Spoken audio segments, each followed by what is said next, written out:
va mettre tout de suite le visuel du message de ce matin. Vous allez reconnaître et vous allez me dire, mais il a envie de nous faire entrer vraiment dans cette grotte-là, quoi. La semaine dernière, déjà, c'était le même visuel avec un autre titre. C'était Entrer dans l'inconnu. Et il y avait pas mal de choses, effectivement, à voir et à vaincre par rapport à l'inconnu, l'incertitude. Et aujourd'hui, je voudrais rester dans cette même pensée, mais avec l'approche d'un autre angle, avec le fait de pouvoir aller avec confiance vers notre avenir. Les statistiques sont impressionnantes. Selon l'OMS, l'Organisation mondiale de la santé, les cas d'anxiété et de dépression sont en hausse de 25% dans le monde. Ça veut dire qu'il y a à peu près 2 milliards de personnes sur Terre qui ont basculé en peu de temps du côté des anxieux, du côté des dépressifs. Je ne sais pas ce que vous en pensez, mais ça indique quand même un monde qui est malade. Si 25% de vos organes ne sont pas en bonne santé, ça veut dire que votre corps tout entier n'est pas en bonne santé. Et c'est pour cela que notre monde aujourd'hui convulse. Il y a des symptômes qui sont apparents tels que la violence qui augmente, la colère qui augmente, et parfois on met ça sur le dos de nos gouvernants. Et peut-être que c'est le cas. Mais surtout, c'est dû à cette anxiété, cette peur qui augmente. Notre monde convulse par ses peurs et par ses craintes. L'avenir paraît de plus en plus incertain. Et la question que nous sommes en droit de nous poser ce matin est la suivante: comment avancer et continuer à vivre au-delà de nos peurs, au-delà de mes peurs? Qu'est-ce que la Bible a à me dire sur ce sujet? Et je voudrais mettre devant vous un premier passage qui est vraiment étonnant. C'est le dernier chapitre du livre des Proverbes, et j'aime la façon dont la version français courante cite ce chapitre, il l'intitule comme cela: Portrait d'une femme vaillante.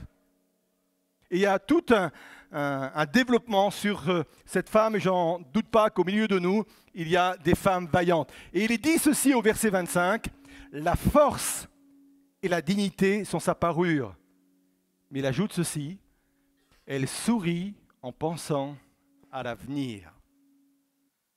Combien sont capables aujourd'hui dans ce lieu et devant leur écran, sont capables de regarder l'avenir en souriant?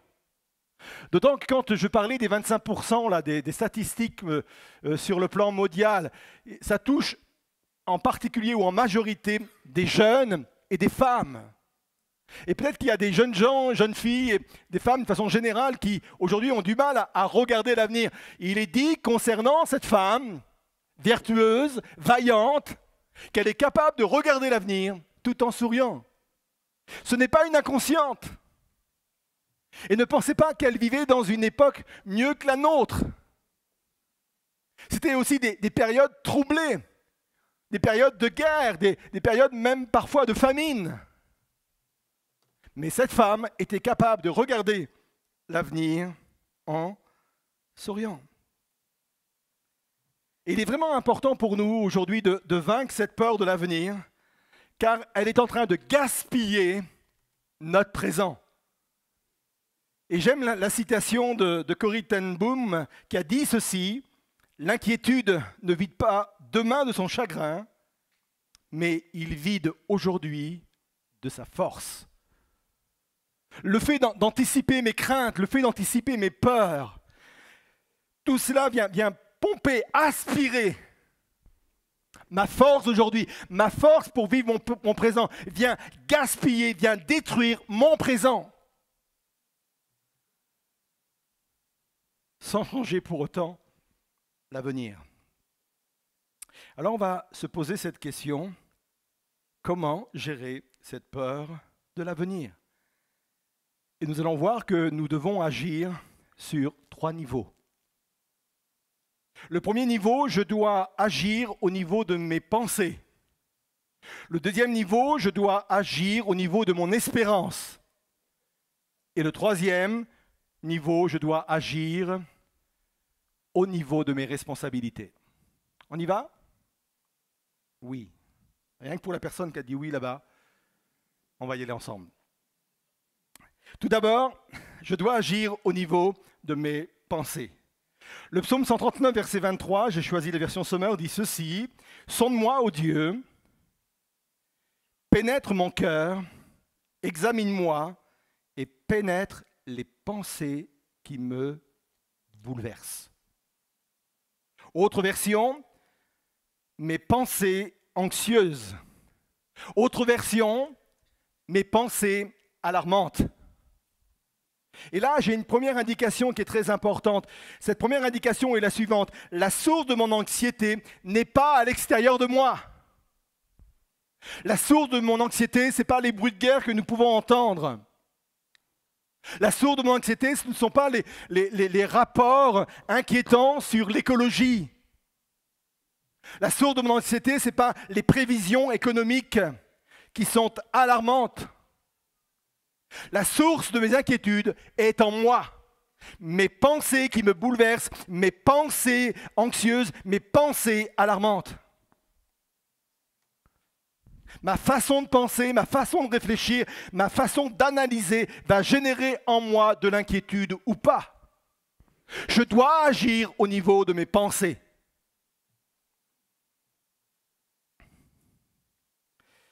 Le psaume 64, verset 2, vient nous apporter une compréhension supplémentaire. David va dire ceci: « Ô Dieu, entends-moi quand je gémis. Préserve ma vie de la frayeur de l'ennemi. » Suivez-moi là, c'est important. Il ne prie pas pour que Dieu le préserve de l'ennemi, mais de la frayeur de celui-ci. Ce n'est pas la même chose. Qui sont ses ennemis? Ou plutôt, qui sont nos ennemis? Parce qu'on emploie des fois le mot ennemi, mais c'est quoi un ennemi aujourd'hui pour nous? D'autant que la Bible dit que nous n'avons pas à lutter contre la chair et le sang. Un ennemi, c'est tout ce qui va s'opposer, tout ce qui s'oppose ou va s'opposer à nous, tout ce qui va se dresser devant nous. Ce sont les difficultés présentes et ce sont aussi les difficultés à venir. Et Dieu, certes, peut nous délivrer de tout cela, et sans doute le fera-t-il au fur et à mesure, dans certains cas. Et je suis convaincu que quand on sera au ciel, il y a plein de choses qui nous seront révélées, toutes les interventions divines de Dieu dont on n'a même pas conscience ici-bas. Dieu nous dira, voilà ce que j'ai fait tel jour, voilà ce que j'ai fait tel jour. Et c'est vrai que Dieu nous a déjà sauvés et arrachés de bien des difficultés, même s'il en restera, et je vous expliquerai pourquoi. Mais la prière de David, ce n'est pas « délivre-moi de mes ennemis », mais « délivre-moi de la peur de mes ennemis ». Je crois que Dieu peut retirer des difficultés. Et on peut prier pour qu'il les retire. Mais ce n'est pas le plus important. Le plus important, c'est cette peur qui anticipe les choses. Cette peur qui vient, excusez-moi l'expression un peu familière, qui vient bouffer mon présent, qui vient manger mon présent.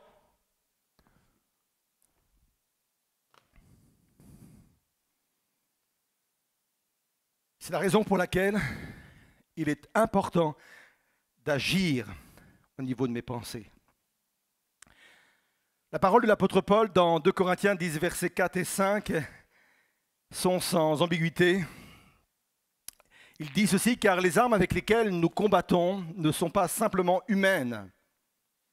Elles tiennent leur puissance de Dieu qui les rend capables de renverser des forteresses. » On verra après ce qu'il y a dans ce mot forteresse.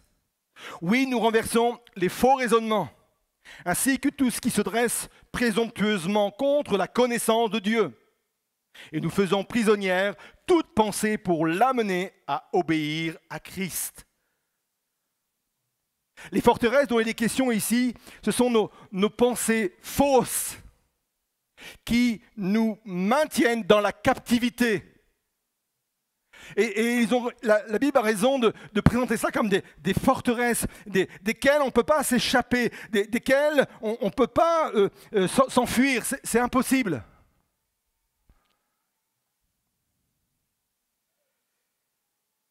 Et la meilleure façon de ne pas se laisser enfermer dans ces pensées négatives, ce n'est pas de les supprimer, hein. Alors parfois, sur le plan médical, et j'ai rien contre cela, mais parfois, avec des produits chimiques, on empêche les personnes de réfléchir, de penser. Je ne dis pas que parfois c'est utile ou c'est pas utile, mais parfois ce n'est pas du tout utile. Parce que le problème des pensées, c'est pas de ne pas leur permettre de réfléchir. Ce n'est même pas de leur permettre de se distraire pour penser à autre chose. Mais c'est de donner à mes pensées, écoutez bien ceci, d'autres informations. Quand je nourris mes pensées de certaines informations, ça vient révolutionner, ça vient toucher complètement mon comportement et mes réactions. Et les informations que je dois donner à mes pensées concernent des paroles bibliques. Ne fais pas d'efforts pour faire taire tes pensées. Ne fais pas d'efforts pour distraire tes pensées pour qu'ils puissent penser à autre chose. Donne des informations importantes à tes pensées. Communique à tes pensées des vérités qui sont incontestables. Et les vérités incontestables, nous les trouvons dans la parole de Dieu. Il y a 7000 promesses dans la parole de Dieu, on en a parlé régulièrement, et plusieurs touchent mon avenir, plusieurs concernent ce qui m'est encore inconnu. Et je voudrais simplement en prendre une promesse devant vous et la mettre comme cela. Ésaïe 43, versets 2 et 3, il est dit ceci. Quand tu traverseras l'eau profonde, je serai avec toi. Quand tu passeras les fleuves, tu ne te noieras pas. Quand tu marcheras au milieu du feu, il ne te brûlera pas. Les flammes ne te toucheront pas. En effet, moi, le Seigneur, je suis ton Dieu. Moi, le Dieu saint d'Israël, je suis ton sauveur. Vous voulez donner une bonne communication à vos pensées, à votre cœur, nourrissez vos cœurs et vos pensées de ces promesses-là.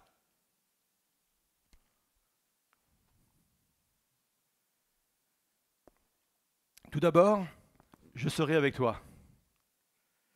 C'est une promesse omniprésente dans la Bible. On la retrouve des centaines de fois sous la forme « Je serai avec toi, je ne t'abandonnerai pas, je ne te laisserai pas, je marcherai avec toi ». Hébreux 13, versets 5 et 6 dit ceci, car Dieu lui-même a dit, je ne te laisserai pas, non, je ne t'abandonnerai jamais. Répétez avec moi, jamais. Vous voulez que je vous donne un synonyme de jamais? Jamais. Ça vous va? Quand Dieu dit jamais, n'essayez pas de chercher d'autres mots, d'autres synonymes. Ça reste et ça demeure jamais.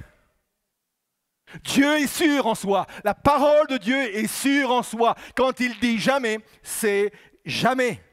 Aussi pouvons-nous dire avec assurance, le Seigneur vient à mon secours. Je n'aurai pas de crainte. Que me feraient les hommes? Et le fait d'avoir cette certitude que Dieu ne m'abandonne jamais et qu'il est constamment avec moi englobe deux choses importantes. Un, il a la maîtrise du timing. On revient au premier verset dans Ésaïe, quand il dit ceci, « Quand tu traverseras l'eau profonde. » Quand tu traverseras. Ça veut dire qu'il maîtrise le moment où tu devras traverser les eaux profondes. Ça veut dire quoi? Ça veut dire que si tu n'es pas prêt pour traverser ces eaux, Dieu ne te fera pas traverser.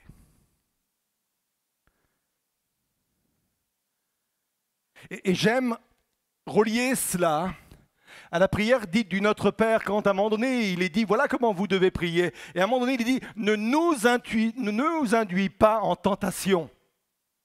Et plusieurs ont buté sur ce passage de la prière. Mais comment Dieu peut nous induire en tentation? Vous savez que tentation veut dire aussi épreuve.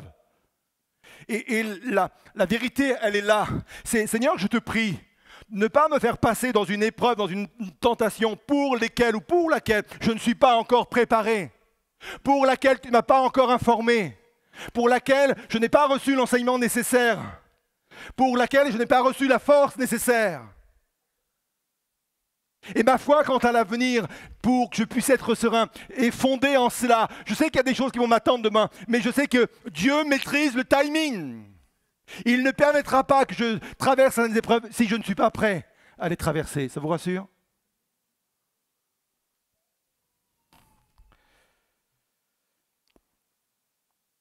Deuxième chose que ça implique, que le Seigneur soit avec nous, c'est qu'il maîtrise les conséquences.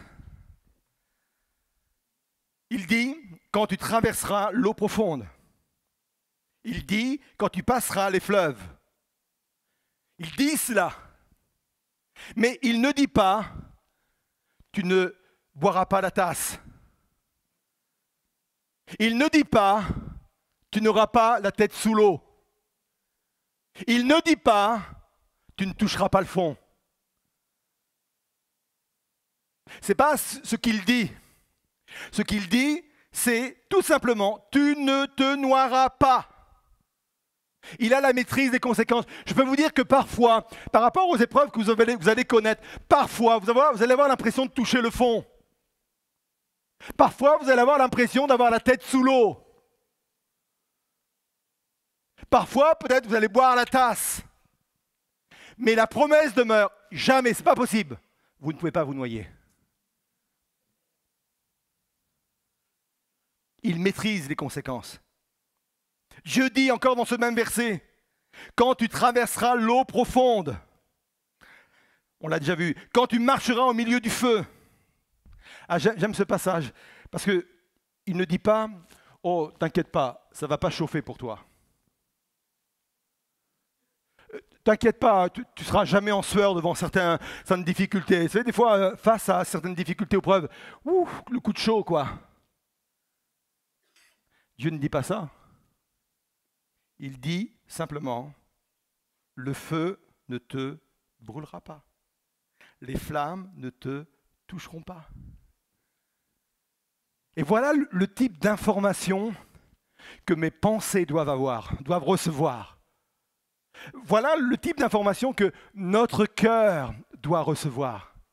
Et nos pensées, nos cœurs sont très sensibles au type d'information qu'on peut recevoir. Il y a une étude aux États-Unis qui est très intéressante. On s'est aperçu que le pic d'anxiété, donc pas celui peut-être qui est dû aux événements derniers, là, mais qui date depuis quelques années, ils sont aperçus que ça correspondait exactement quand on a commencé à mettre en place les chaînes d'information continue. Vous me suivez? Et bizarrement, la courbe d'anxiété, parce que c'est mesurable tout cela, la courbe d'anxiété a augmenté aux États-Unis en même temps qu'on a lancé ces chaînes d'infos en continu. C'est stressant, hein, j'allais donner une chaîne d'infos, mais je ne vais pas la donner. Parce que sont toutes pareilles. C'est stressant quand 24 heures sur 24, votre poste de télévision est ouvert et que vous écoutez les informations en continu, d'autant que ça se répète tous les quarts d'heure. Je ne dis pas qu'il ne faut pas s'informer. Moi aussi, je regarde des chaînes d'infos, je vous rassure. J'aime bien savoir, connaître le pays dans lequel je vis, le monde sur lequel je vis. Mais en continu, je donne des informations à mes pensées. Je donne des informations à mon âme. Après, je suis étonné que je suis anxieux. Avant de lire la Bible, un conseil tout simple. Éteins les chaînes d'infos. Informe-toi chaque jour. Va voir ce qui se passe dans le monde. C'est important. Mais n'alimente pas ton âme constamment avec ça. Donne des informations qui permettent à ton âme de pouvoir être rassurée quant à l'avenir. Sans pour autant être dans une bulle, sans pour autant d'être dans l'inconscience. Avec vérité, avec réalité, on sait que ça va être compliqué. Dieu n'a jamais dit que ça ne serait pas compliqué, mais il donne d'autres promesses qui, elles, sont certaines. Bon, c'était le point qui était le plus à développer, donc je vous rassure, les autres points seront moins longs. Qui dit amen à ça? Je ne sais pas si vous avez raison de dire amen, mais... Deuxième point, je dois agir au niveau de mon espérance.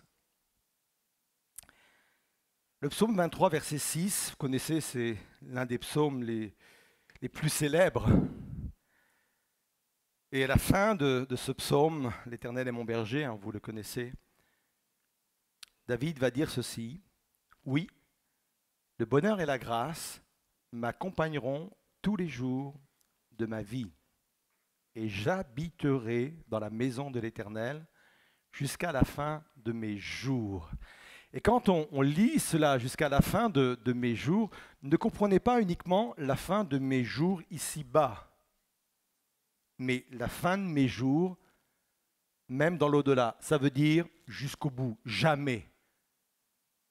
Ça veut dire que je vais aller, l'Éternel sera avec moi jusqu'au bout parce que ma vie ne se terminera jamais. Ça veut dire que c'est l'espérance au-delà de ce monde. Ça veut dire que c'est l'espérance même qui va jusque dans l'au-delà. Vous me suivez? C'est l'espérance, pour le dire d'une façon un peu, comment dirais-je, qu'on emploie, c'est mon espérance qui va jusque dans le paradis, qui va dans le ciel de gloire. C'est pour savoir si tout le monde suivait.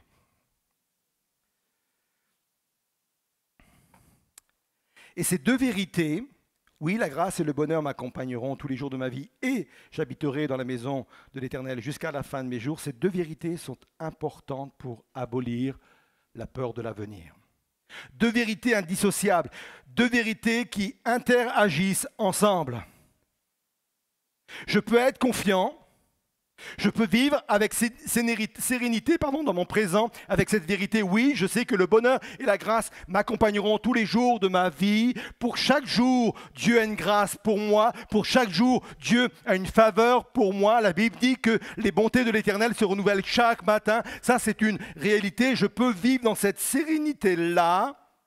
Mais cette confiance vient se renforcer avec cette vérité que je pourrais résumer en ces termes. Dieu nous réserve le meilleur pour la fin.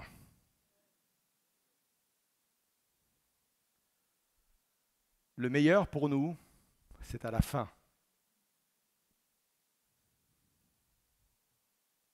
Au bout du compte, au bout de toute cette vie, au bout de toutes ces difficultés où Dieu va intervenir, où parfois il me laissera pour me permettre de me renforcer dans mon caractère, dans ma foi, bref, au bout du compte, et c'est quelque chose qui doit m'habiter maintenant, au bout du compte, je sais que c'est le meilleur qui m'attend. Je vivrai pour toujours dans la présence de Dieu.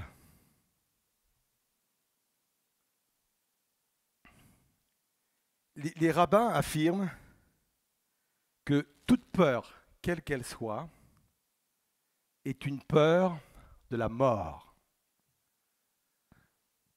Pourquoi certains ont peur en avion?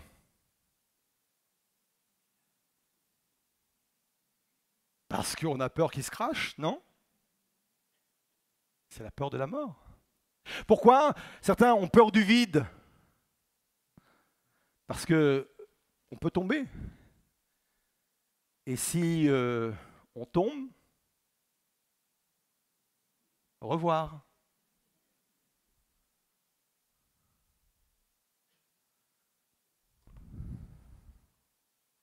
Pourquoi certains ont peur de la maladie? Parce que être malade, ça peut faire mourir. Pourquoi certains ont peur même de manquer de l'argent? Et là, il est question d'une autre mort, de la mort sociale.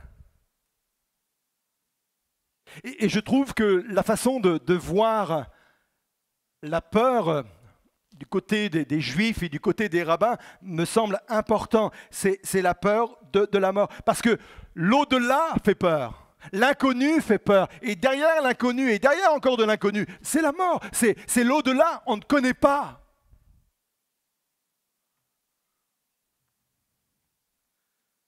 Sauf que, quand on est enfant de Dieu, nous devons avoir la certitude, comme David, oui, le bonheur et la grâce va m'accompagner ici-bas tous les jours de ma vie, mais je sais une chose, et c'est ce qui me permet de vivre pleinement la grâce et mon présent. Je sais une chose, c'est qu'au bout du compte, je vivrai pour toujours avec Dieu. Ah, j'espère que vous avez cette assurance-là. C'est important de l'avoir. Parce que Jésus n'est pas venu uniquement nous délivrer de la mort. Hébreux 2,15 dit ceci, c'est ainsi que par sa mort, par la mort de Jésus, il a pu écraser le diable qui détient la puissance de la mort, mais également il est venu de nous délivrer ou délivrer ceux que la peur de la mort rendait esclaves durant leur vie entière. Comprenez bien que ce n'est pas la mort qui rend esclave, c'est la peur de celle-ci. Et quand on parlait un instant de forteresse au niveau de nos pensées, en voilà une autre. C'est pour cela que je vous invite à faire tout un travail sur l'assurance de votre salut.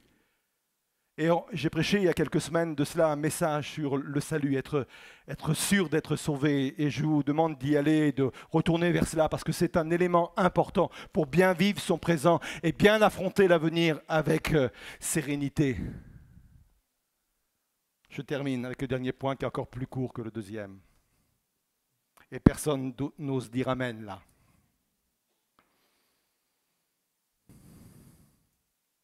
Je dois agir à un autre niveau, au niveau de mes responsabilités, au niveau de ma responsabilité. Ce n'est pas parce que j'ai une espérance, ce n'est pas parce que Dieu est avec moi dans mon quotidien que je ne suis pas responsable de mon avenir. Vous connaissez tous ce texte dans Galates 6,7 qui dit ceci, que l'on récolte ce que l'on sème. Alors bien souvent, on l'a présenté comme une menace. Attention à ce que tu fais, hein. Parce qu'en fonction de ce que tu fais, tu risques de récolter des choses négatives. Celui qui sème le vent récolte la tempête. Et c'est vrai qu'on a beaucoup formaté les églises, on a beaucoup insisté dans les églises sur ce « attention, tu vas douiller ».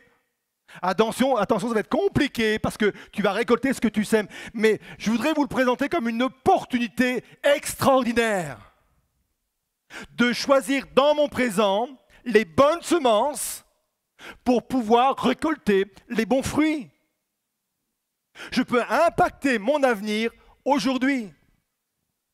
Ça dépend de ce que je sème dans mon propre couple. Ça dépend de ce que je sème dans le cœur de mes propres enfants. Ça dépend de ce que je sème dans mon milieu professionnel, même économique. Si je sème de la tricherie, de la magouille, croyez-vous que vous allez récolter autre chose que des choses négatives ? Vous avez des gens qui sont confrontés des fois à des problèmes dans leur vie et qui se disent mais qu'est-ce que j'ai fait au bon Dieu ? Mais qu'est-ce qui m'arrive ? Ce n'est pas toujours le cas, mais parfois, je récolte ce que je sème. Il y a des lois spirituelles, il y a des principes spirituels. Celui qui vole toute sa vie son patron et qui, au bout du compte, se dit mais je ne comprends pas pourquoi je ne réussis pas professionnellement ou même j'arrive jamais à mettre de l'argent de côté, quoi. C'est il y a une loi, il y a des principes bibliques. On récolte ce que l'on sème. Et vivez-le comme une opportunité de changer votre avenir maintenant. Je vais réfléchir aux semences que je vais utiliser. Parce que je ne sais pas quand est-ce que le Seigneur va revenir. Mais s'il revient dans 10 ans, dans 20 ans ou dans 30 ans, je veux pouvoir dans 10, 20, 30 ans récolter de bonnes choses dans mon avenir. Alors je conclus. Oui, la peur de l'avenir est réelle.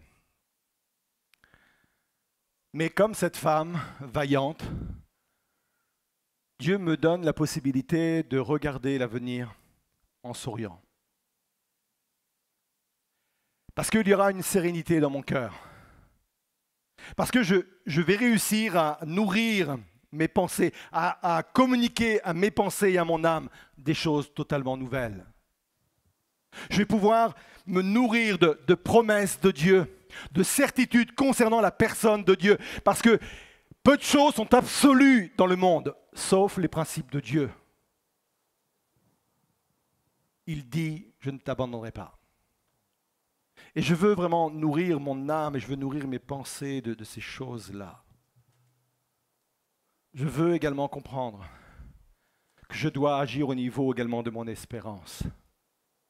Peut-être que vos craintes d'aujourd'hui, même si vous n'arrivez pas à le déceler dans un premier regard, c'est peut-être la peur de la mort. Avez-vous l'assurance de votre salut ? Savez-vous où vous allez aller après cette vie ? Je sais que des personnes peuvent dire, mais personne ne le sait. Si, moi je sais où je vais.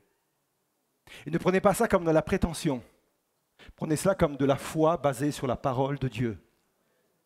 Et quand vous savez où vous allez, vous n'allez pas aller au-devant de la mort. Moi j'ai envie de profiter encore de mon épouse, de mes enfants, de mes petits-enfants. J'ai envie encore de profiter de la vie. J'aime la vie ici-bas. Mais quand Dieu dira, bon, c'est là maintenant, ben, qu'est-ce qu'on fait ? On y va.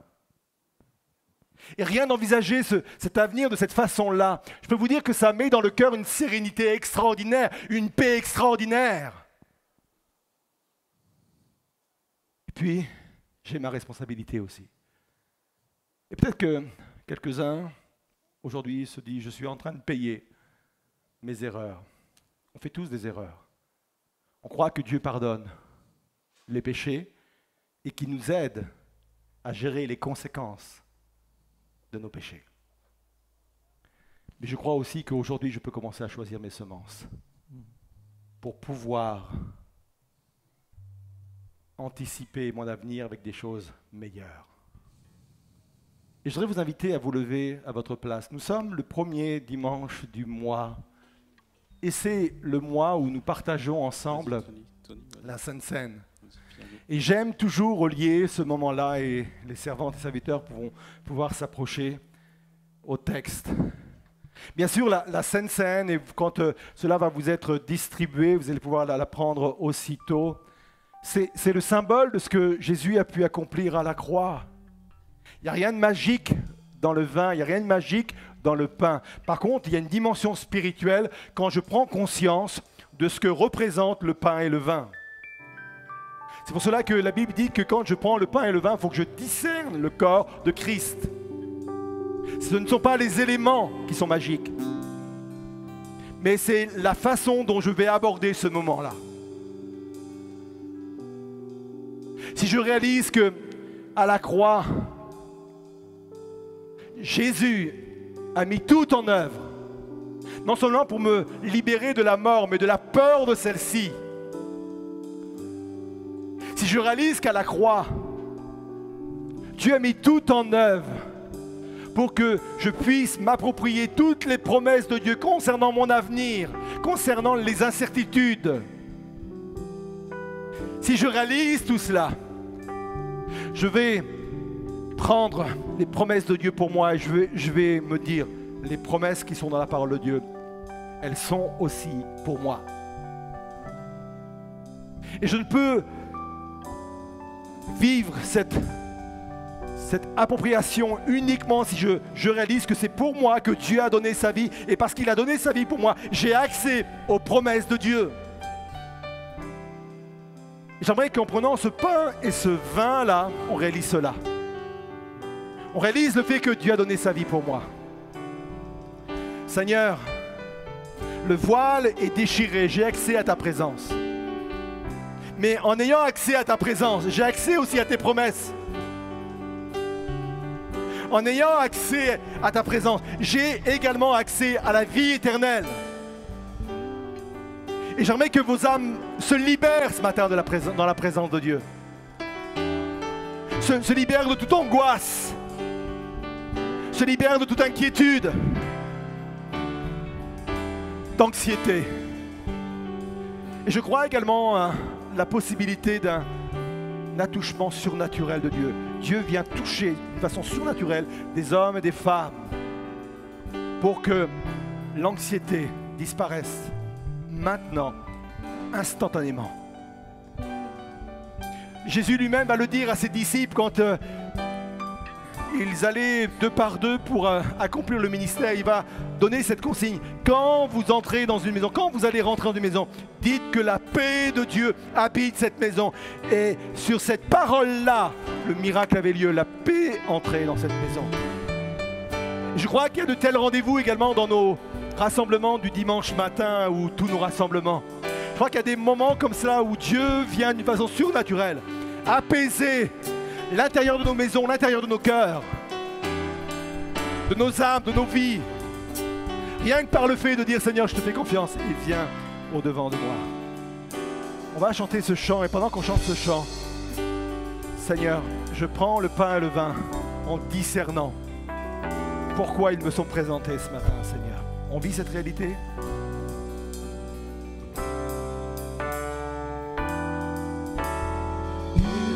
Exalté, le roi est au-dessus des cieux. Je veux le louer, il est élevé, jamais exalté, et je loue son nom. Il est exalté, le roi est au-dessus des cieux. Je veux le louer, il est élevé, à jamais exalté, je loue son saint nom. Il est Seigneur, sa vérité régnera. Tout l'univers se réjouit dans son saint nom. Il est exalté, le roi est au-dessus des cieux. Exalté, le roi est au-dessus des cieux. Je veux le louer, il est élevé, à jamais exalté. Je loue son saint nom. Il est Seigneur, sa vérité régnera.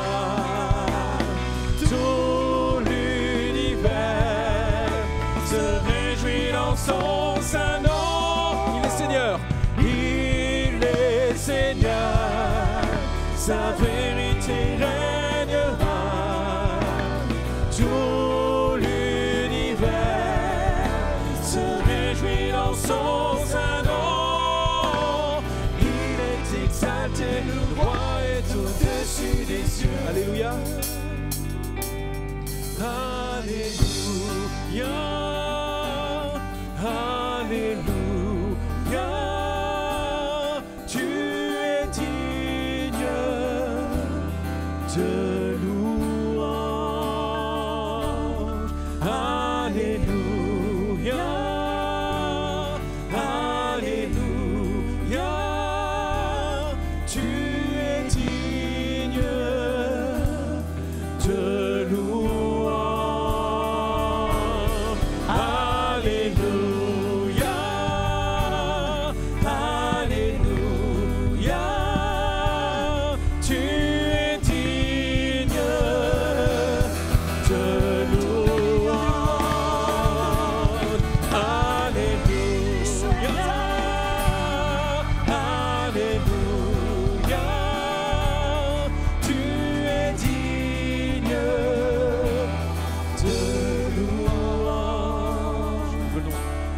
Venons l'adorer, venons l'adorer, Jésus-Christ est Seigneur. Venons contempler, venons à ses pieds, Jésus-Christ est Seigneur. Voulons l'adorer. Venons l'adorer, venons l'adorer, Jésus-Christ est Seigneur. Venons contempler, venons à ses pieds, Jésus-Christ est Seigneur. On va rester dans le recueillement et je voudrais vous amener à faire une prière de foi. La Bible dit que si Christ n'avait pas accepté d'offrir sa vie et surtout s'il n'avait pas été ressuscité, notre foi serait vaine. Parce qu'on n'aurait rien à croire. On pourrait se servir et se saisir d'aucune promesse. Mais parce que Christ est mort et parce qu'il est ressuscité, notre foi est puissante. Et je voudrais, pendant ce moment de scène, je voudrais vous inviter à engager maintenant votre foi. Je vais prier pour vous. Pour que l'angoisse disparaisse. Pour que l'abattement disparaisse. Que les anxiétés disparaissent. Ne gaspille pas ton présent. Que ton présent ne soit pas vidé de sa force. À cause d'anxiétés qui n'ont rien à faire dans ta vie.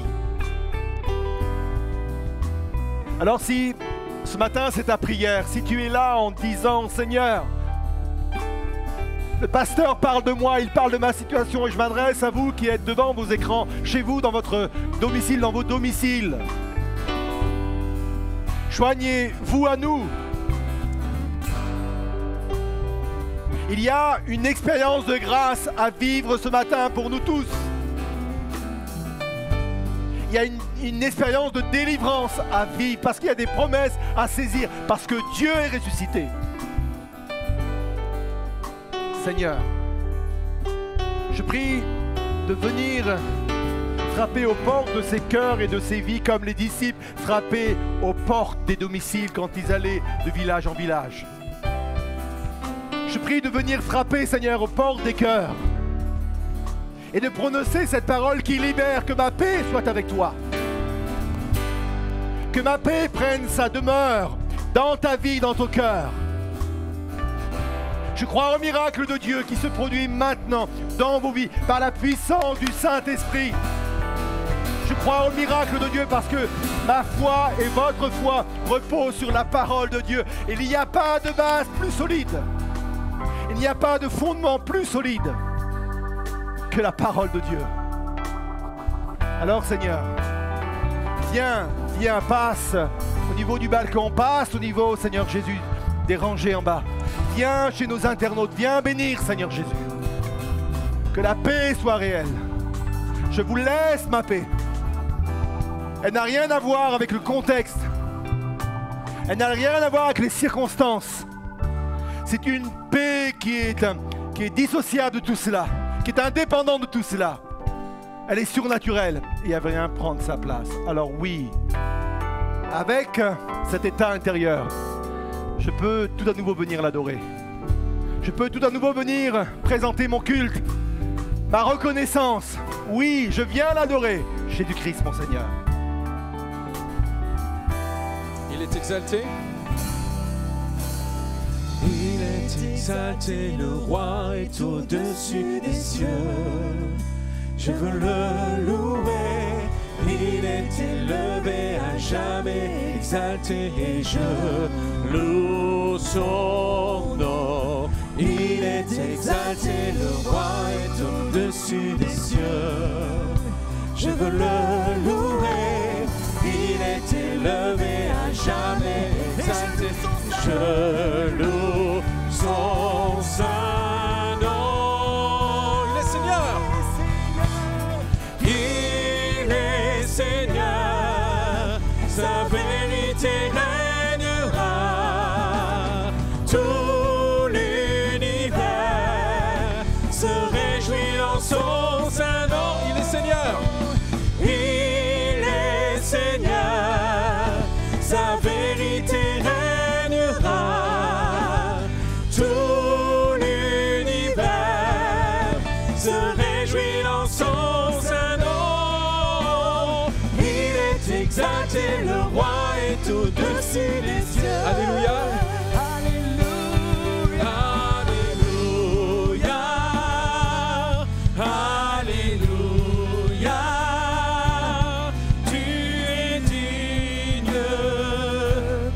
de louange.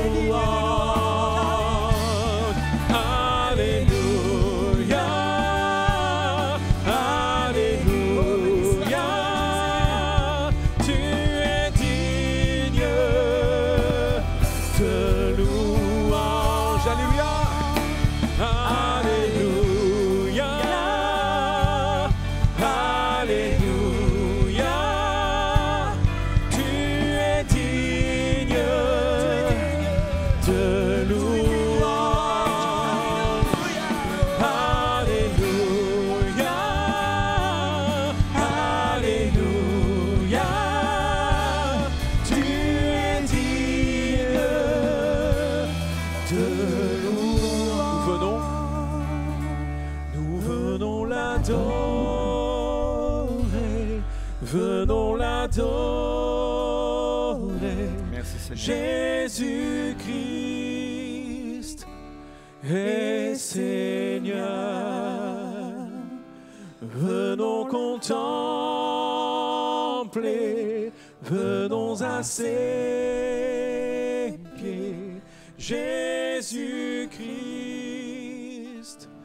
est Seigneur.